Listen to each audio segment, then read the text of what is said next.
गर्मी का दिन था। सुबह की खिली धूप में एक टिड्ढा बड़े मजे से घास पर खुदक रहा था। वह बड़ा खुश था और उस गर्मी में गा रहा था, नाच रहा था और जिंदगी के मजे ले रहा था।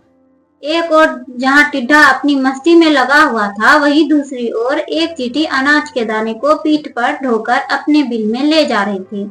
जब चींटी टिड्ढे के पास से गुजरी तो टिड्ढे ने उसे अपने पास बुलाया और कहा, प्यारी चींटी, आओ मजे करते हैं। लेकिन चींटी ने मना कर दिया और अपने काम में लगी रही। वह पूरे दिन कड़ी मेहनत कर एक एक अनाज का दाना खेत से उठाकर अपने बिल तक ले जाती रही। अपनी मस्ती में डूबा टिड्ढा चींटी को देखता रहा और हंसता रहा, बार बार उसे अपने पास बुलाता और कहता, प्यारी चींटी, तुम क्यों इतनी मेहनत कर रही हो? जाओ कुछ देर आराम करो, मेरा गाना सुनो। गर्मी के लंबे और उजले दिन हैं, ऐसे खूबसूरत दिन में इस तरह से मेहनत करके क्यों अपना समय बर्बाद करने में लगी हो? चींटी बोली, मैं ठंड के मौसम के लिए भोजन इकट्ठा कर रही हूँ। मेरी सलाह मानो तो तुम भी ऐसा ही करो, वरना बाद में पछताओगे। अभी से ठंड के मौसम के बारे में क्यों चिंता करूं? टिड्ढे ने बोला, मेरे पास पर्याप्त भोजन है और ठंड का मौसम तो अभी बहुत दूर है। उसकी तैयारी करने के लिए बहुत समय है। अभी का समय तो मैं आराम से सोते हुए और मजे करते हुए बिताना चाहता हूँ। मेरी मानो तो मेहनत छोड़ो और मजे करो।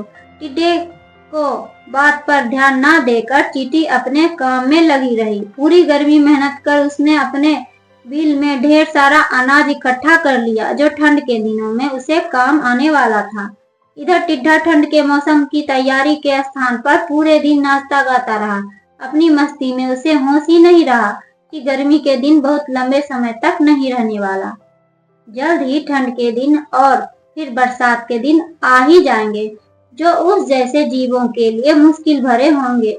धीरे धीरे गर्मी चली गई और बसंत का मौसम आ गया। फिर बसंत का मौसम ठंड में तब्दील हो गया। अब तो सूरज मुश्किल से आसमान में नजर आता था। दिन छोटे हो गए और रात बड़ी हो गई। करकराती धूप पड़ने लगी थी और बर्फबारी होने लगी थी। अब टिड्ढे को महसूस हुआ कि चींटी सही कह रही थी। उसे भी इस मौसम के लिए पहले से तैयारी करनी चाहिए थी। लेकिन वह तो पूरी गर्मी नाचता गाता और मजे करता रहा। अब न उसे गाने का मन था, न नाचने का, न भोजन खत्म ही हो चुका था। वह ठंड और भूख से तड़प रहा था। उसने सोचा नहीं था कि ठंड इतनी बुरी हो सकती है। उसके पास भोजन नहीं था, बर्फ से बचने का इंतजाम भी नहीं था। उसे लगने लगा कि जिस गर्मी के मौसम में उसने इतने मजे किए, शायद अब अगली बार उस मौसम को देखने के लिए वह जिंदा ना बचे। एक दिन भूख से तड़पते हुए बर्फीले मौसम में उसकी नजर चींटी पर पड़ी, जो अपनी बिल में मजे से आराम कर रही थी। उसके पास पर्याप्त भोजन था और ठंड से बचने के लिए आसरा। टिड्ढा पछताने लगा और रोने लगा। उसे समय बर्बाद करने का फल मिल चुका था। समय का सदुपयोग, अन्यथा समय हाथ से निकल जाता है। पछताने के लिए सिवाय कुछ नहीं आता।